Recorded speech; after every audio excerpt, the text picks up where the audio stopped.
Bonjour à tous, vous regardez Place aux experts sur Carbao TV. Nous sommes sur ce plateau tous des chefs d'entreprise, experts dans nos domaines d'activité et membres du réseau de dirigeants Carbao. Aujourd'hui, nous sommes tous confrontés à des obligations, des faits de société, des actualités dont nous ne pouvons pas maîtriser tous les paramètres, souvent par manque d'informations ou de temps. L'idée de cette émission est simple. Des membres de notre réseau vont partager leur expertise professionnelle avec vous durant les quelques dizaines de minutes qui viennent. Depuis plusieurs mois, j'entends des membres de notre réseau Carbao ou des chefs d'entreprise qui n'en font pas encore partie dire qu'ils ont beaucoup de mal à trouver des collaborateurs pour leurs entreprises. Un comble quand on voit le taux de chômage dans notre pays. Alors que se passe-t-il? Sommes-nous, nous dirigeants, à côté de la plaque? Parfois, j'entends même dire des patrons, comme je ne trouve pas les bonnes personnes pour m'accompagner, je préfère continuer seul. Et cela au détriment de l'essor ou de l'évolution de leur boîte. On ne peut pas laisser dire des choses comme celle-ci. Il existe certainement des solutions pour pallier à ça. Les chefs d'entreprise français de PME sont des gens débrouillards qui trouvent la plupart du temps des solutions. Nous allons demander à nos experts du jour s'ils ont des pistes à partager avec nous sur ce sujet.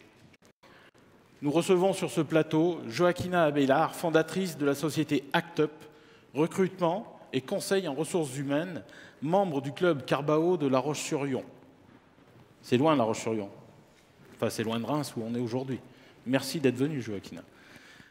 Ensuite, nous recevons Aurélie Brochot pour l'agence OneJob, travail temporaire et membre Carbao à Reims, donc à la maison.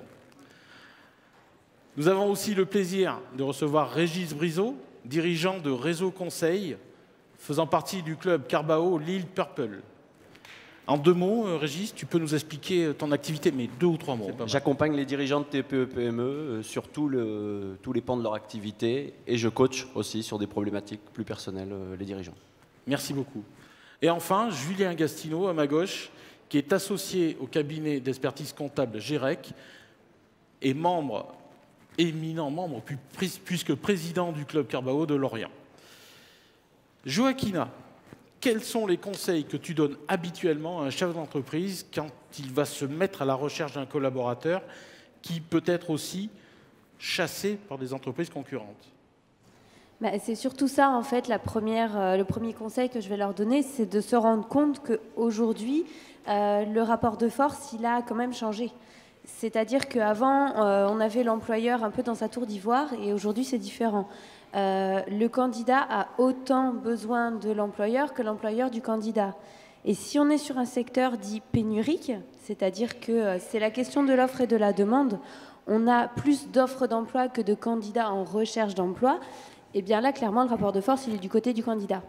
Donc, se rendre compte de ça, c'est déjà se dire, eh bien, dans la relation que je vais avoir au candidat, je vais être différent. Je ne peux pas me permettre certaines choses que je me permettrais dans l'autre sens. Donc, le premier conseil, ça va être de se rendre compte de cette partie, parce que du coup, la relation candidat va être très importante. Et puis après, ça va être aussi de se rendre compte que du coup, l'image que vous allez renvoyer de votre entreprise, ce qu'on appelle la marque employeur aujourd'hui, elle va être très importante dans l'image que vous allez renvoyer et les candidatures que vous allez recevoir. Une entreprise qui a mauvaise réputation, elle ne va pas recevoir de candidature. Donc ça veut dire que ça va être de le travailler en amont, avant même de se dire je vais publier une annonce, c'est comment est-ce que je peux être visible, comment est-ce que je peux être intéressant pour les potentiels candidats, comment est-ce que je peux leur donner envie. Et moi, une des questions que j'aime bien poser et faire poser aux chefs d'entreprise, c'est pourquoi est-ce que j'irai travailler chez vous et pas ailleurs?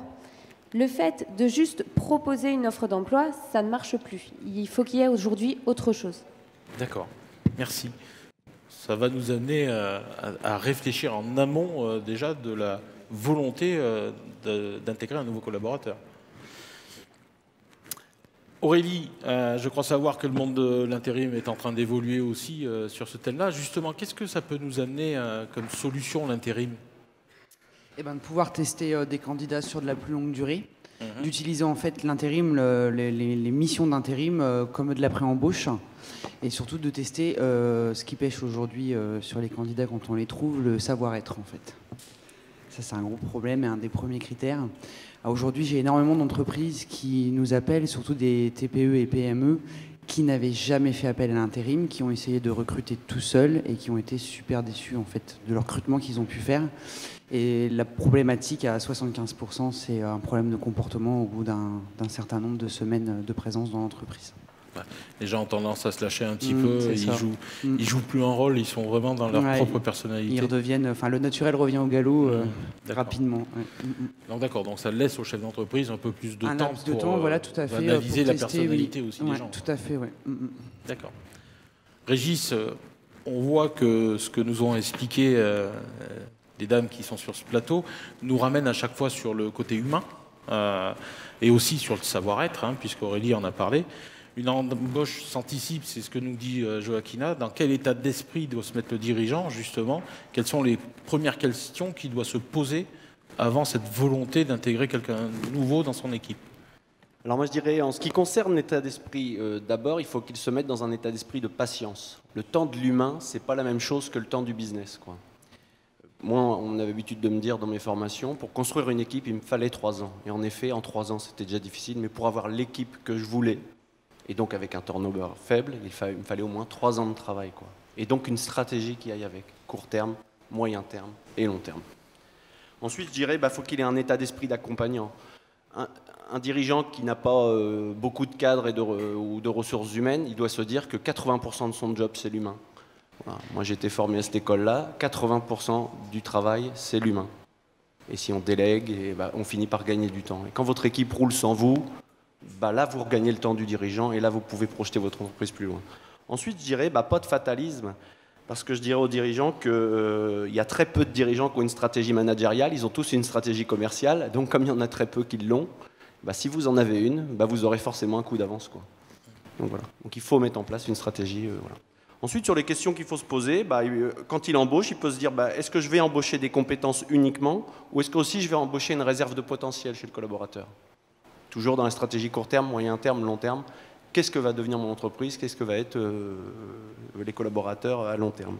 Est-ce que le candidat adhère à mes valeurs, à nos valeurs et à notre vision? Donc faut-il encore que l'entreprise ait défini des visions, des valeurs, des missions à son entreprise. Et alors, on reviendra après là-dessus. Et toi, tu interviens à ce moment-là. C'est ça. En fait, c'est important de se poser les questions. Quelle est ma culture d'entreprise? Comment ça fonctionne à l'intérieur? Comment est-ce que... voilà, tu parlais d'accompagnement, Régis, et en fait, on est exactement là-dedans. Tout à l'heure, j'entendais Aurélie aussi parler de savoir-être. En recrutement, on a l'habitude de dire on embauche sur des compétences, on licencie sur des comportements. Et en fait, c'est toute cette petite variable-là qui est très, très difficile à saisir parce que peut-être qu'une personne va travailler dans une entreprise pendant 15 ans, elle sera responsable commerciale. Vous la mettez à un même poste, elle a exactement les mêmes missions dans une autre entreprise et ça ne colle pas. Donc, en fait, c'est se poser la question de est-ce que je vais pouvoir m'entendre avec mes collègues? Est-ce que je vais m'y retrouver dans mes missions? Donc, pour ça, on va travailler vraiment la question de l'évaluation, en fait. Un candidat, en effet, on peut tester en situation réelle. Il y a certains postes sur lesquels on ne peut pas tester en situation réelle. Les enjeux sont trop importants. Donc, du coup, on va vraiment essayer d'évaluer en amont comment la personne fonctionne. Est-ce que ça va coller par rapport à ma culture?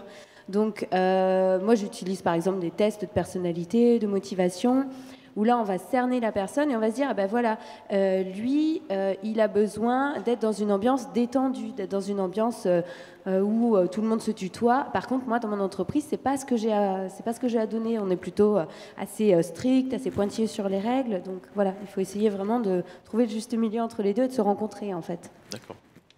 Bien. Merci. Julien, toi, tu as une vision peut-être un peu plus technique, vu ta profession, mais même dans un cabinet comptable, vous êtes aussi des chefs d'entreprise. On vient de partager quelques idées, surtout d'ailleurs sur la post-embauche. Quelles sont les aides à l'embauche et quels sont les organismes qui proposent des solutions dans cette phase-là de l'entreprise?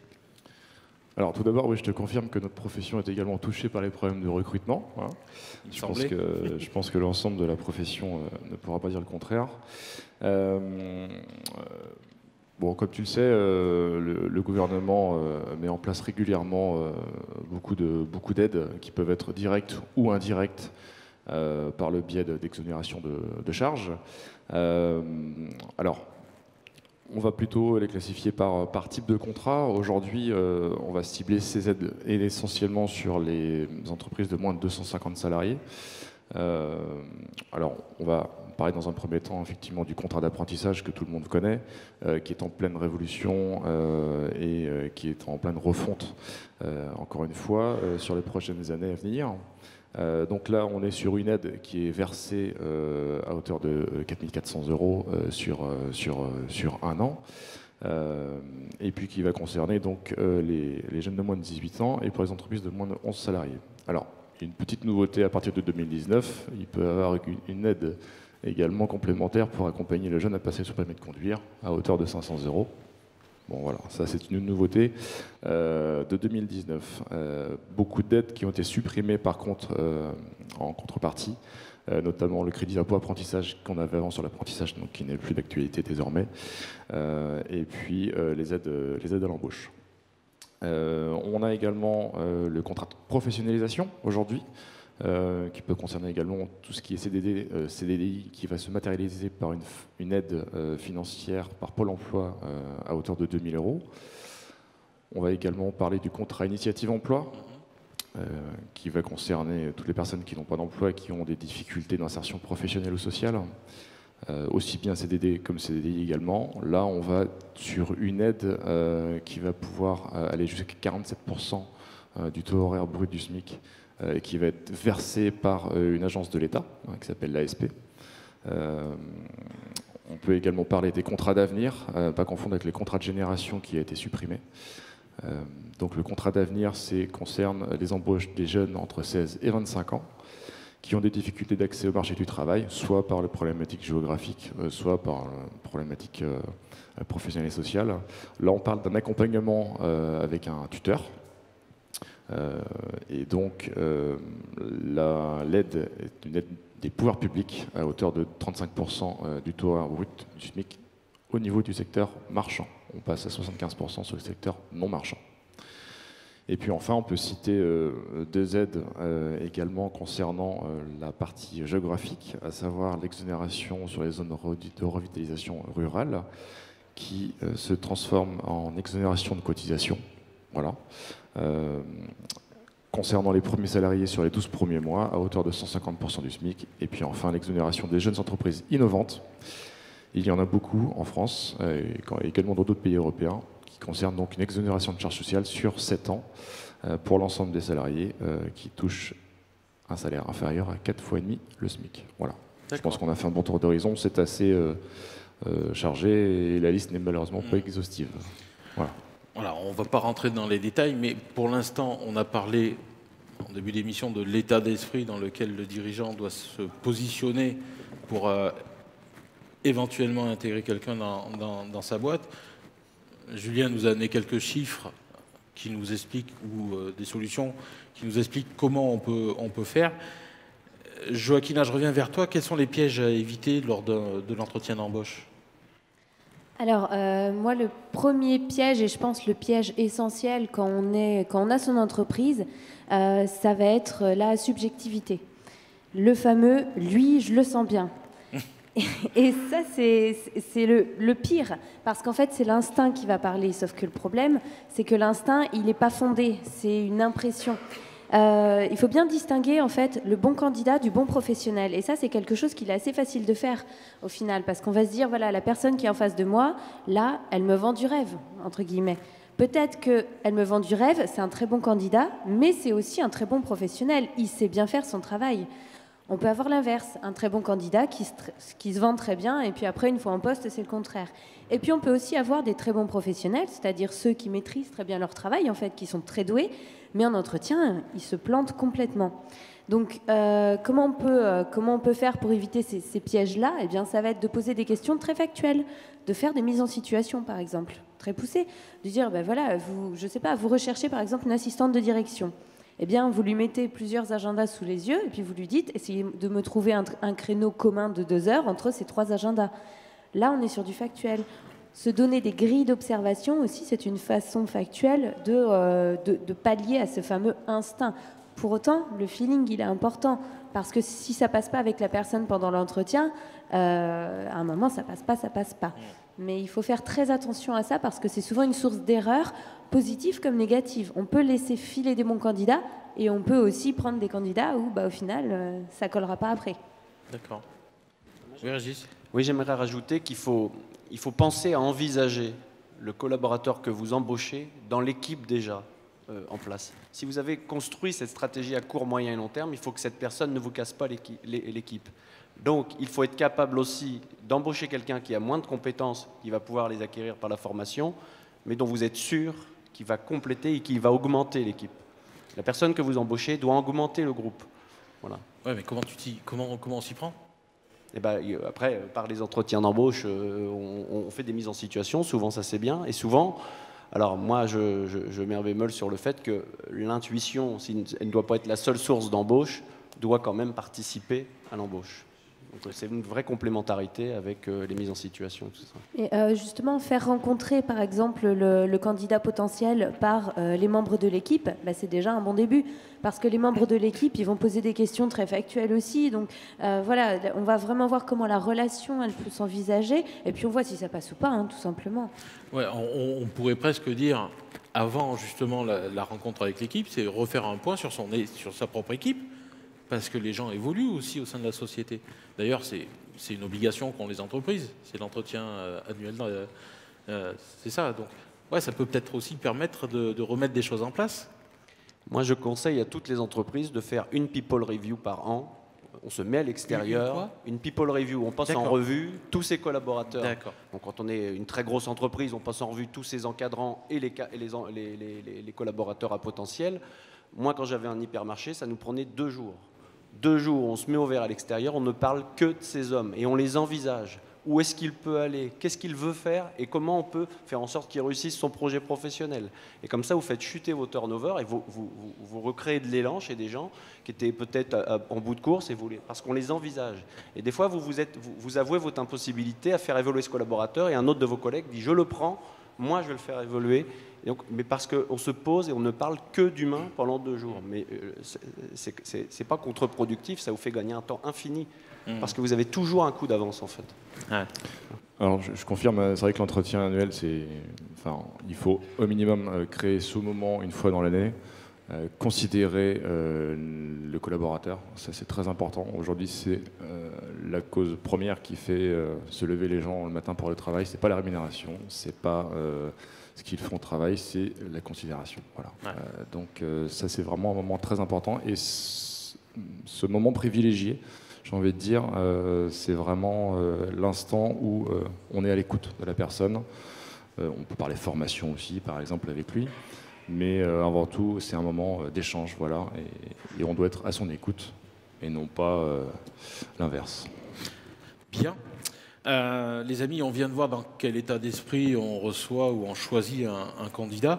Mais quand celui-ci commence à évoluer dans l'entreprise, tout n'est pas encore vraiment gagné. Aurélie, est-ce que tu accompagnes, toi, tes candidats dans ces moments-là? Et de quelle façon, si c'est le cas? Oui, alors on définit au moment de la définition du profil de poste avec l'entreprise, une fois le candidat choisi, on met en place un plan ce que moi j'appelle un plan de suivi, pour être simple. On définit des délais pour se rencontrer. Moi, je peux recevoir la personne qui a démarré ou à l'agence ou en entreprise, ça dépend du choix du patron. Où on se voit à 3 avec le patron et on fait le point. Après, selon les tailles des services ou s'il y a des encadrants ou si on adapte, parce que ce n'est pas forcément directement le patron, ça va dépendre de la structure. On parlait aussi des entretiens annuels, effectivement. Moi, j'ai beaucoup de PME aujourd'hui qui ne les font pas du tout. Et cette année, au mois de décembre, pour 2 sociétés, j'ai fait en externe, en outsourcing, moi-même des entretiens annuels pour les clients. Ouais. Et parce qu'ils n'y pensent pas. Et alors, qu'est-ce qu'elle risque si cet entretien annuel n'est pas fait? Qu'est-ce que... Ça, par contre, je sais pas.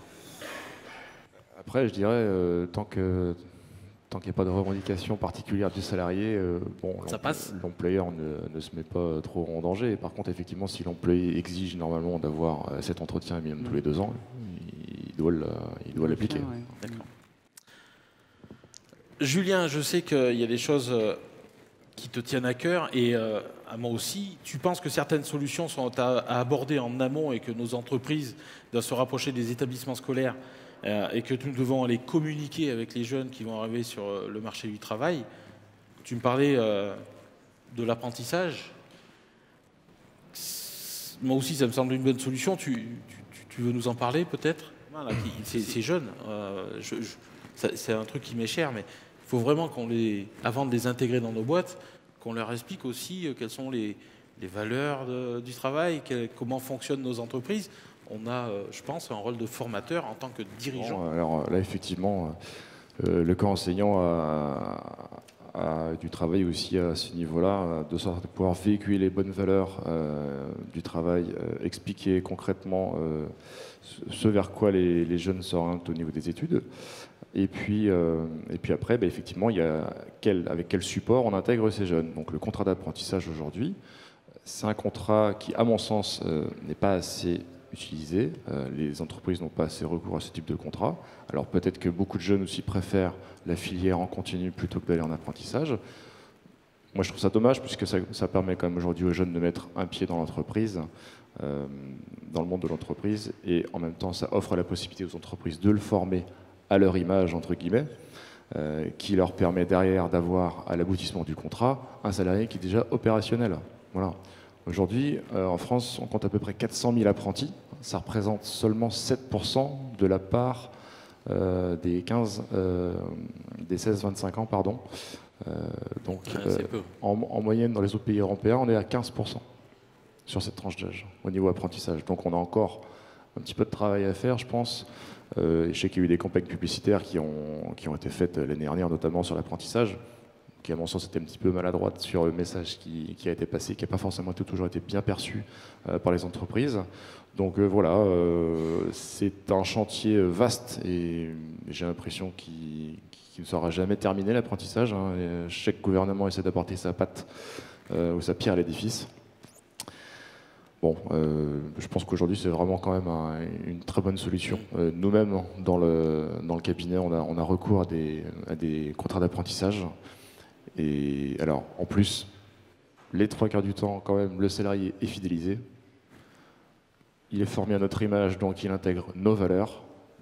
Et derrière, c'est gagnant-gagnant. Voilà. Alors, juste pour apporter une petite précision, justement, là-dessus, c'est d'autant plus intéressant d'avoir un jeune en apprentissage que, par exemple, la personnalité, elle ne se stabilise qu'à partir de 25 ans. Donc, c'est-à-dire que ce côté malléable, entre guillemets, même si on a des caractéristiques personnelles, il est vraiment présent. Vous pouvez, tu disais, façonner à leur image, mais c'est exactement ça.